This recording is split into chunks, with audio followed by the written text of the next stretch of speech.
Mesdames et messieurs, bonsoir ou bonjour, cela dépend de là où vous nous recevez et bienvenue à ce plateau spécial entièrement consacré à la RDC qui n'a toujours pas de Premier ministre jusqu'à présent. Le président Félix Tshisekedi a prêté serment en janvier, le 24 janvier, si mes dates sont justes, et jusqu'en mars, un mois plus tard, la RDC n'a toujours pas de Premier ministre.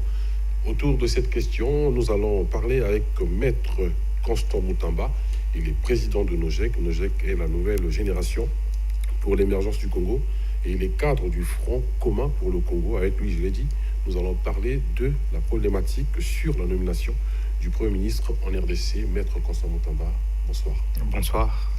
La toute première question que j'aimerais vous poser, c'est de savoir, finalement, quel est le régime politique prévu par la Constitution en République démocratique du Congo? La Constitution de la République démocratique du Congo, celle du 18 février 2006, consacre, sans le dire clairement, le régime semi-présidentiel, avec comme corollaire le partage de responsabilités entre le président de la République et le Premier ministre, la validité juridique des 98% d'actes du président de la République repose sur le contre-5 du Premier ministre. Le président de la République ne peut pas révoquer un Premier ministre. C'est l'un des cas où la théorie de l'acte contraire ne joue pas. Et donc, il n'existe pas en RDC d'ordonnance portant révocation de Premier ministre. Finalement, comment le Premier ministre, plutôt comment le président de la République, en l'occurrence M. Félix Tshisekedi, peut-il alors nommer le Premier ministre?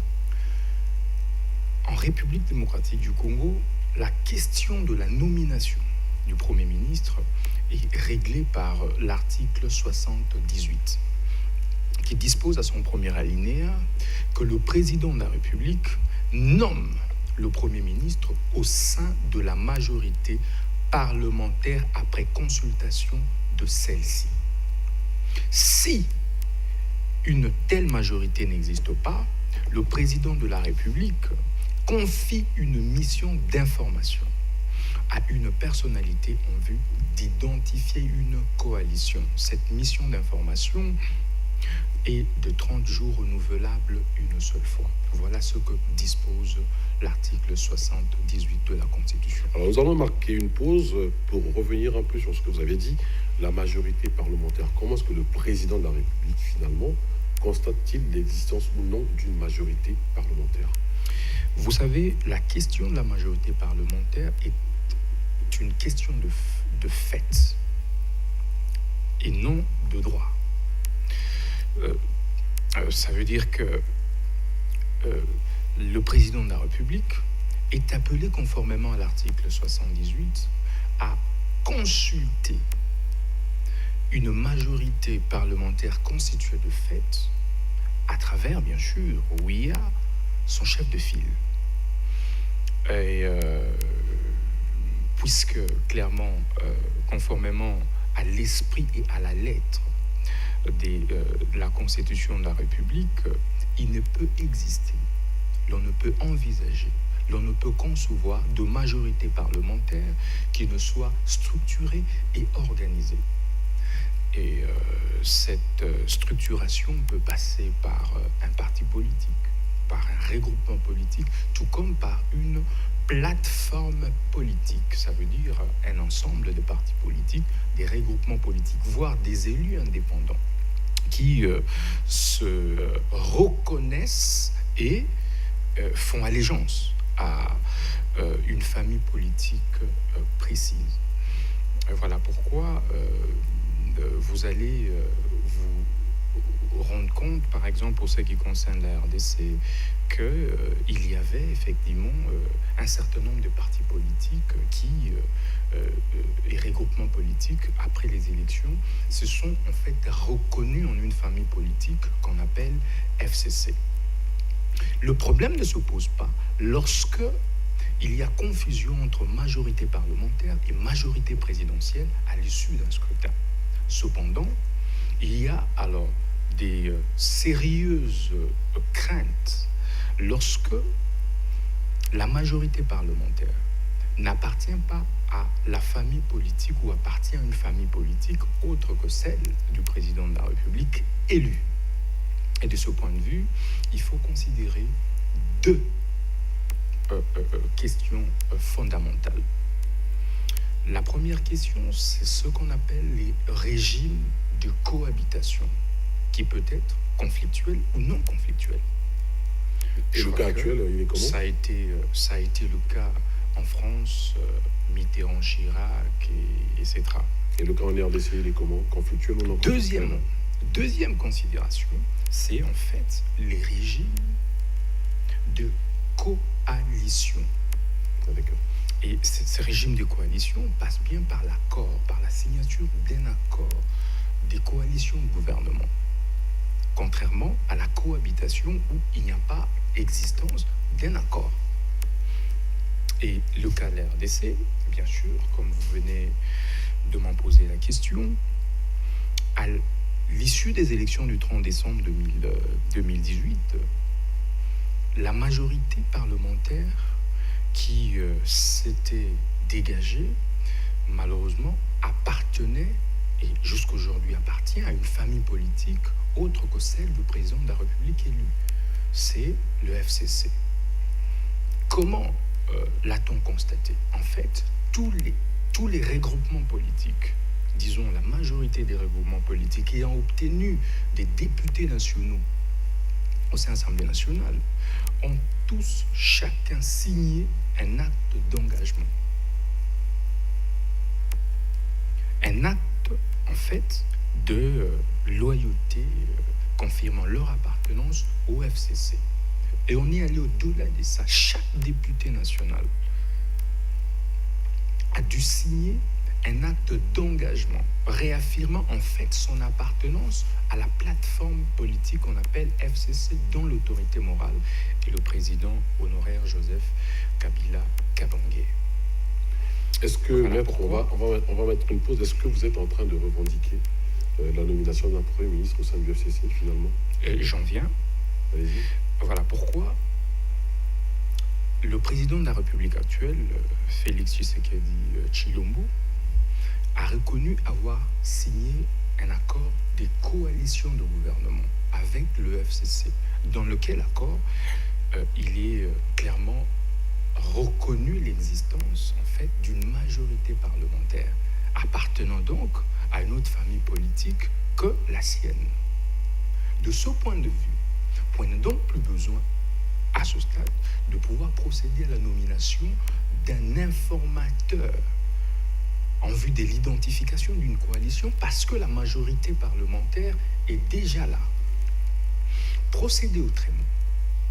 Et là, nous en sommes, je pense bien, aux conséquences d'un acte contraire qui violerait en fait l'esprit et la lettre de l'article 78 de la Constitution. Il y a deux conséquences majeures à craindre. La première est que le pays soit encore replongé dans une crise indescriptible, alors qu'il n'en a plus besoin. Après que le président Kabila l'ait placé, vous savez, comme modèle de la démocratie en Afrique centrale, aujourd'hui, tous les Congolais de la RDC sont fiers d'appartenir à la nation congolaise. Donc nous n'avons plus besoin des crises quelconques à ce propos. Deuxième conséquence majeure, elle a trait en fait au droit. L'on craint que le président de la République ne tombe sous le coup de l'infraction de haute trahison, qui est en fait prévue par les articles 164 et 165 de la Constitution. Et il y a haute trahison lorsque le président de la République viole intentionnellement la Constitution de la République. Et là, il engage en fait sa responsabilité pénale.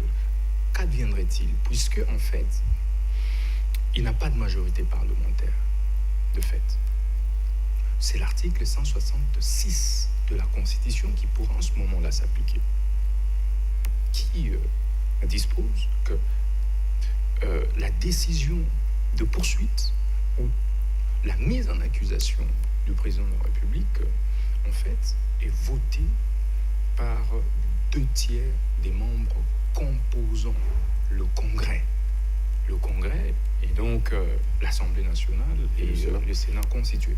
Maître, dites-nous, pourquoi vous avez peur d'un informateur finalement? Parce que j'ai comme l'impression que si le président Tshisekedi venait à nommer un informateur, cela vous dérangerait. C'est l'impression qui se dégage lorsque vous parlez. Au FCC, je veux dire. Non, nous n'avons pas peur de la nomination d'un informateur. Est-ce qu'il peut le faire? Simplement, nous sommes légalistes. Je crois que nous sommes dans un état de droit. À partir du moment où le président de la République, honoraire Kabila, avait accepté de faire respecter strictement la Constitution, je crois que ça devient naturellement une jurisprudence que tout le monde devra respecter. Est-ce que nommer un informateur ressemblerait finalement ou signifierait finalement à éclater le FCC? Et en éclatant le FCC, en fin de compte, il va falloir repartir aux élections. Et peut-être que, d'après ce que vous nous dites, d'après ce que je comprends, vous me direz si c'est vrai ou faux, et peut-être qu'en refaisant les élections à ce moment-là, il va se concocter une majorité.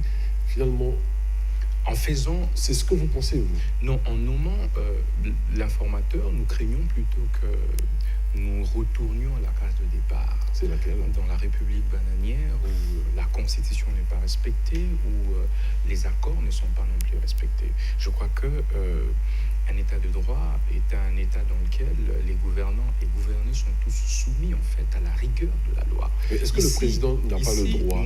Est-ce que le président n'a pas le droit de dissoudre l'Assemblée? Est-ce que absolument, c'est une option, c'est une option prévue par la Constitution de la République. Mais également, le Parlement peut en fait décider de la mise en accusation du président de la République devant la Cour constitutionnelle. Et en cas de condamnation du président de la République, tout naturellement, il sera déchu de ses fonctions et c'est le président du Sénat qui assume provisoirement ses fonctions au regard de l'article 75 de la Constitution. Ce que nous ne souhaitons pas, parce que vous savez que la démocratie en République démocratique du Congo s'enracine de plus en plus, elle est encore jeune et elle n'a pas besoin à ce stade des pareilles velléités. Voilà pourquoi nous en appelons plutôt au respect de l'accord de coalition pour éviter au pays d'éventuelles crises qui, malheureusement, ne feront que le retarder. Maître Constant Moutamba, merci. Je rappelle que vous êtes président de NOGEC, vous êtes cadre du FCC. Le NOGEC, c'est la nouvelle génération pour l'émergence du Congo. Le FCC, c'est le front commun pour le Congo. Avec vous, nous sommes en train d'évoquer la problématique sur la nomination du Premier ministre en RDC. Est-ce que vous êtes finalement sûr que finalement le président Tshisekedi devra respecter la Constitution? Vous avez confiance en lui, que la Constitution sera respectée et que le Premier ministre sortira des propositions que vous ferez au président Félix-Antoine Tshisekedi Tshilombo, alias Fati, si je ne me trompe pas? En fait, dans toutes les pratiques démocratiques au monde, le Premier ministre, en tout cas pour ce qui concerne les pays qui appliquent le régime soit parlementaire, rationalisé ou semi-présidentiel, le Premier ministre est en fait de droit le chef de file de la majorité parlementaire et de droit à Premier ministre. Donc au jour d'aujourd'hui... Vous parlez du président sortant, au jour d'aujourd'hui, qui serait Premier ministre? Au jour d'aujourd'hui, théoriquement, oui. En tout cas, c'est le président Joseph Kabila qui est de droit Premier ministre. Il appartient à lui seul, alors à lui seul, de proposer au président de la République, Félix Tshisekedi, un autre nom. Si, évidemment, il estime qu'il ne peut pas en ce moment assumer ses responsabilités. Et donc, nous ne craignons absolument rien. Nous appelons plutôt le cash, la famille politique du président de la République actuelle, à pouvoir respecter les prescrits de l'article 78, mais aussi et surtout l'accord de coalition qui était déjà mis en place. Passer outre ces considérations, écoutez, replongerait le pays dans une crise indescriptible et puis, vous savez, avec des conséquences incalculables. Vous dites passer outre, replongerait le pays dans une crise indescriptible. Est-ce que c'est le FCC qui ira déterrer l'âge de guerre? Non, et vous savez, en ce moment-là, nous serons obligés de travailler dans une cohabitation conflictuelle avec toutes les conséquences que cela va pouvoir... Gouvernement d'union nationale, tout ça, donc, partir à zéro, en fait. Et surtout, j'insiste, surtout, dans un régime semi-présidentiel comme le nôtre, le président de la République tient l'Assemblée nationale et le Parlement le tient aussi. Et donc, c'est tu me tiens, je te tiens. Vous comprenez ? Et donc, il y a des forts risques dans ce type des régimes qui est énormément de crises si l'on ne sait pas très bien le gérer. Donc, on a peur de repartir au 1+4. Et donc, ça n'a pas été le cas en 2006 et en 2011 parce que simplement, il y avait confusion entre la majorité présidentielle et la majorité parlementaire. Mais au jour d'aujourd'hui, il n'y a pas du tout de confusion entre les deux majorités. La majorité parlementaire qui est en place, en fait, appartient à une autre famille politique et celle du président de la République. Et avec plus de 335 députés nationaux sur 485 jusqu'ici, vous comprenez qu'il sera difficile, même s'il faut procéder par exemple au débauchage, de pouvoir arracher la majorité absolue à la famille politique à laquelle nous appartenons, donc au FCC. Et ça ne servirait du tout pas l'actuel président. Il a besoin de la stabilité pour gouverner, mettre en place ou en pratique son plan d'action sur base duquel, en fait, le peuple congolais lui avait fait confiance. Mais si il ne procède pas de cette manière, vous savez que toutes les lois passent par le Parlement, etc.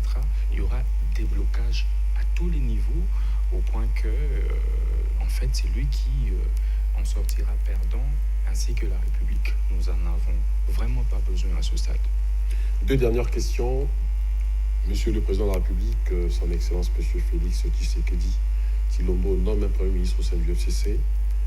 Vous êtes majoritaire, les lois, vous allez les voter.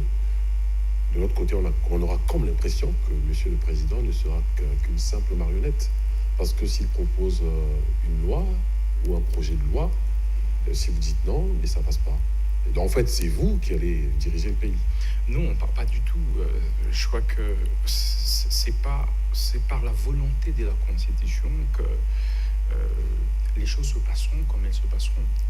C'est pour ça nous sommes en train d'insister en fait sur l'accord de coalition de gouvernement. C'est pour éviter des conflits, parce que tout doit se négocier en amont pour éviter d'éventuelles crises en aval. Donc, il ne sera du tout pas question de la caporalisation du pays par le FCC, pas du tout. Le président de la République a des attributions qui lui sont propres. Le Premier ministre aussi, ce qui est issu de la majorité parlementaire.